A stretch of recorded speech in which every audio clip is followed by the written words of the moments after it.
Masih Yakub Sayuri, masih di kotak penalti. Yakub Sayuri dan gol! Alhamdulillah!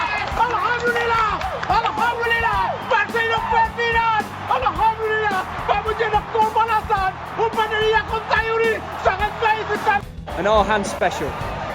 Oh my days. Straight at the keeper. Off the bar. Selamat bertanding di Asia Cup Qatar, ya, berikan yang terbaik untuk Indonesia, untuk Garuda mendunia. Garuda mendunia. Rasa mestinya bisa, tapi bola bundar ya. Ini yang gue pertanyakan. Gue tidak meragukan strategi, visi dan misi Sintayong, sama sekali enggak. Ya. Tapi gue ragukan apakah terutama pemain yang di liga kita, apakah mindsetnya itu setara dengan pemain-pemain lain, setara satu tim, setara dengan keinginan Sintayong. Okay. Kalau pemain naturalisasi, mereka sudah biasa profesional. Oke, mereka tahu bisa jaga body, makan sehat, nggak makan untuk lidah, nggak perlu enak, yang penting sehat, nggak main sosmed, nggak joget-joget dan lain-lainnya. Ya, gue rasa para pemain itu harus menyatukan semua, dan itu memang tugas Sintayong. Tapi kita boleh teriak-teriak tugas Sintayong. Ini kan pemain yang harus membuktikan di lapangan, bukan Sintayong. Sintayong nggak bisa masuk lapangan dan cetak gol. Oke, Sintayong bisa mengganti pemain. Nah, untuk pemain yang diberikan kesempatan, mereka harus menunjukkan lu mau kapan. Lu tahu betapa beratnya beban untuk menggunakan kaos dengan Garuda di dadamu. Oke, kalian itu milik rakyat Indonesia. 277 juta rakyat Indonesia itu ibarat nonton kalian. Sekarang bahkan dari pandit-pandit lokal dibilang oh jelek ini bla bla bla. Gua video ini ditonton sama para pemain timnas yang ngerti bahasa Indonesia, bahwa mau lu diinjek-injek harga diri lu, mau lu dihina-hina sebelum satu bola ditendang. Tugas kita berikut tidak mudah melawan Vietnam tanggal 19 nanti. Karena Vietnam kalau melihat mereka bermain melawan Jepang, ini luar biasa mereka bermain. Sempat membuat Jepang kerja keras. Ini yang menjadi tantangan buat STY. Vietnam bermain dengan Spartan, dengan baik sekali. Mereka sempat unggul 2-1 sebelum disamakan lagi oleh Minamino. Dan saya pikir ini duel menjadi harga diri buat kita dan juga bagi Vietnam, karena sama-sama ingin menang. Kita ingin menang, Vietnam ingin menang. Vietnam berharap menang dari kita karena mereka pertandingan terakhir melawan Irak, mereka tentunya menyaksikan pertandingan kita melawan Irak ya semalam. Dan bagi Philippe Rosier, pelatih mereka, sudah bisa melihat bagaimana cara menghadapi kita, menaklukkan kita. Demikian juga dengan mereka ingin melihat bagaimana untuk bisa menggagalkan Irak, karena pertandingan terakhir mereka dengan Irak, kita yang agak sulit. Setelah kalah lawan Irak, Vietnam menunggu, dan terakhir Jepang. Itu yang membuat bahwa untuk maju ke babak 16 besar dengan kekalahan ini sangat berat, tipis sekali. Kendati pun kita menang melawan Vietnam, belum tentu hanya dengan 3 poin, karena Jepang menunggu kita. Kalau bisa melihat, STY sendiri mengakui bahwa level mereka memang jauh di atas kita. Jepang itu lebih bagus jauh dibandingkan dengan Irak. Ya, jadi ya wajar kalau Jepang diunggulkan, difavoritkan di turnamen ini, dan mereka bisa mengalahkan kita walaupun pertandingan belum dimulai. Kita bicara secara realistis. Kalau melihat penampilan kita dengan Irak, kalau kita bermain imbang, nah ini ada peluang buat kita. Enak buat pemain-pemain kita untuk menghadapi Vietnam. Tapi tidak mengapa, tetap semangat buat Marcelino dan kawan-kawan.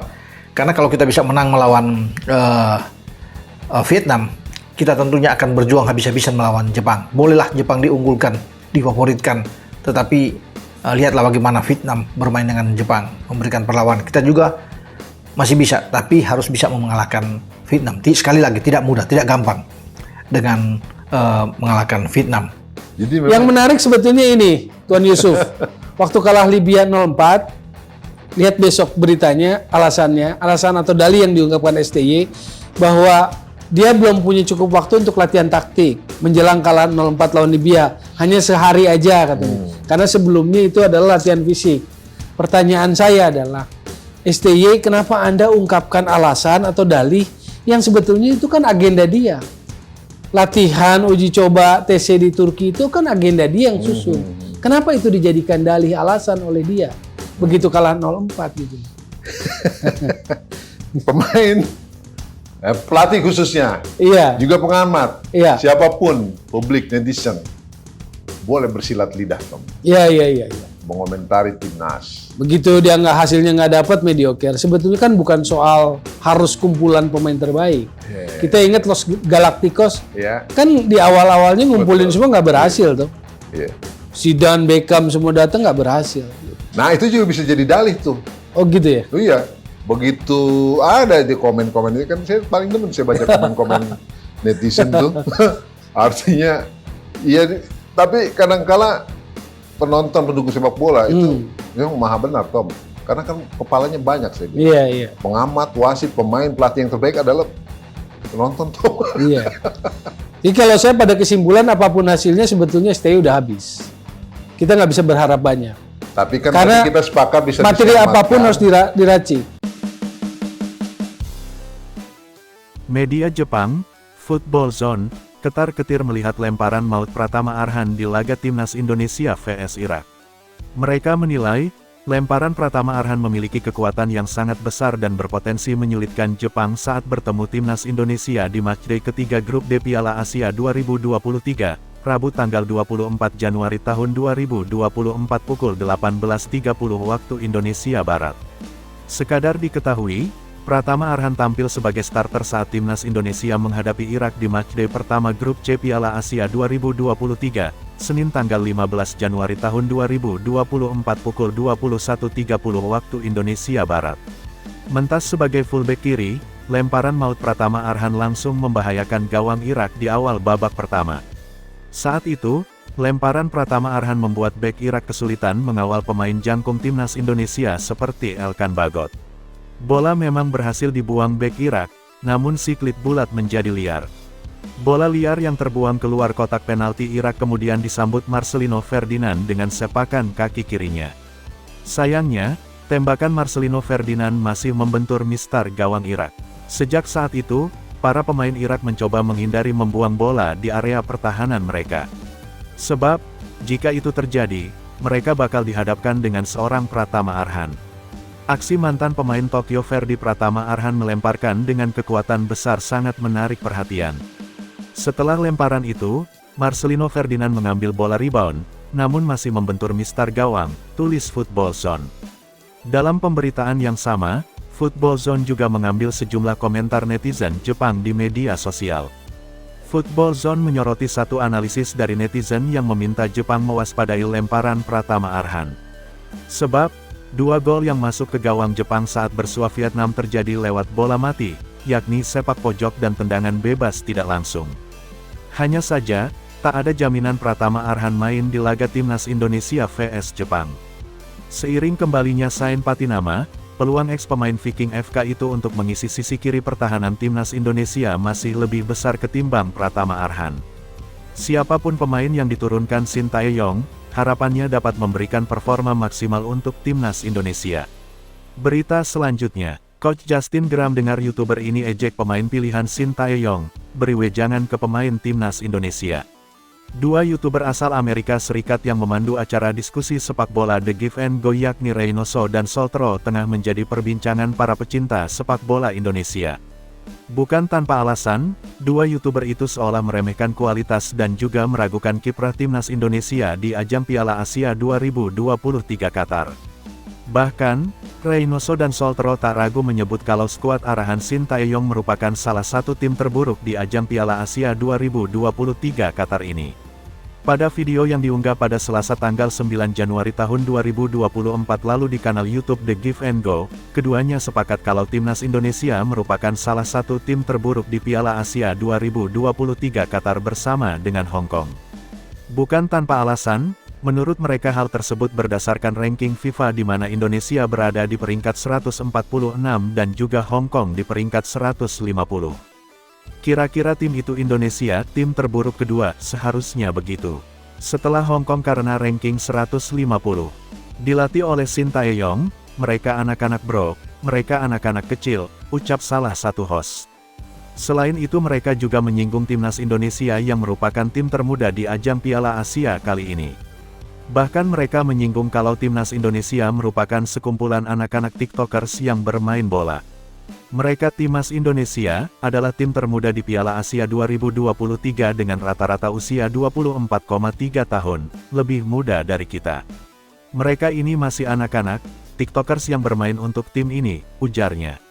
Mereka pun meragukan kiprah dari timnas Indonesia akan berbicara banyak di ajang Piala Asia 2023 Qatar ini. Semua itu berdasarkan dari rekor uji coba dari timnas Indonesia yang kalah 2 kali saat menghadapi Libya. Serta persiapan skuad Garuda untuk Piala Asia 2023, di mana salah satu host itu mengatakan tim Indonesia akan kesulitan di grup D dan akan berada di peringkat keempat grup tersebut. Timnas Indonesia sendiri tergabung di grup D pada ajang Piala Asia 2023 di Qatar ini bersama dengan Jepang, Irak dan juga Vietnam. Pernyataan yang disampaikan oleh dua YouTuber Amerika Serikat itu pun memancing berbagai reaksi dari pendukung timnas Indonesia. Salah satunya adalah pengamat sepak bola Indonesia, Justinus Laksana atau Coach Justin yang juga mengkritik The Give and Go. Gua amat sangat terganggu karena gue sebagai mantan pelatih timnas, gua tidak pernah mengalami itu, di mana orang lain membahas tim gue, dan tim gue harga dirinya diinjak-injak. Menurut gue ini yang terjadi, tutur dilansir YouTube pribadinya, Justinus Laksana. Ini contoh aja dari yang gue lihat, gue nggak lihat sepenuhnya. Jadi dia bilang ya timnas Indonesia ini pemainnya paling muda, mereka lebih kayak bocah yang bermain TikTok, terus diposting Marcelino lagi joget di ruang ganti, ujar Coach Justin. Coach Justin mengatakan kalau ada banyak hal yang disampaikan oleh dua YouTuber itu yang seolah mengejek skuad arahan Shin Tae-yong itu. Dan bikin celakanya, sebenarnya mereka ngomong apa adanya, tapi dengan ton yang sangat merendahkan, jadi mereka merasa Indonesia ini cuma tim hura-hura, ujarnya. Gua harap video gue ini sampai ke pemain, kalau gue jadi Shin Tae-yong, video yang berdurasi 10-20 menit ini gua akan putar, selama sejam atau 2 jam, ujarnya. Tonton aja terus karena dalam bahasa Inggris, jadi pemain yang naturalisasi juga paham, dan yang Indonesia sebagian semoga juga paham, bahwa ini sebuah hinaan, ibarat kita belum bermain tapi udah diinjak-injak dulu, ujarnya. Bukan hanya itu, Coach Justin tidak ingin kalau para penggawa timnas Indonesia diremehkan sebelum benar-benar bermain. Gua selalu bilang, kualitas pemain kita biasa banget, mediocre gua pakai istilahnya, cuman bukan berarti lu gak bisa lolos, pungkasnya. Lu bisa lolos kalau mindset disatukan, sikap profesional, turunkan ego, fighting spirit, top 100% baru lu bisa menang, baru lu bisa menunjukkan, lu bisa membungkam para orang-orang di Indonesia yang membenci kalian, yang gak ngeliat kalian bisa bakal lolos, sambungnya. Kalian akan membungkam orang-orang di luar negeri yang merasa jago bahasa Inggris, merasa ngerti sepak bola Asia, yang meremehkan kalian, agar kalian bisa lolos dengan bermain bagus, imbuhnya.